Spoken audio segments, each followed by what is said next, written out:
প্রথমত আমি বলবো এই চীন থেকে ভালোবাসার টানে আমাদের বাংলাদেশে চলে এসেছে, দেখতে পারলেন আপনারা।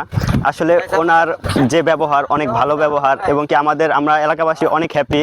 কারণ হচ্ছে কি ওনাকে আমরা ভালো মতো দেখতে পারছি, উনি হাসি খুশি থাকে সবসময়, আমাদেরকে ভালো লাগে। আসলে ওনাকে সবসময় হাসি খুশি রাখবো আমরা চিন্তা ভাবনা করতেছি, এবং কি উনি যে কয়দিন এই এলাকায় আছে আমরা এলাকাবাসী সবসময় ওনাকে হাসি খুশি রাখবো।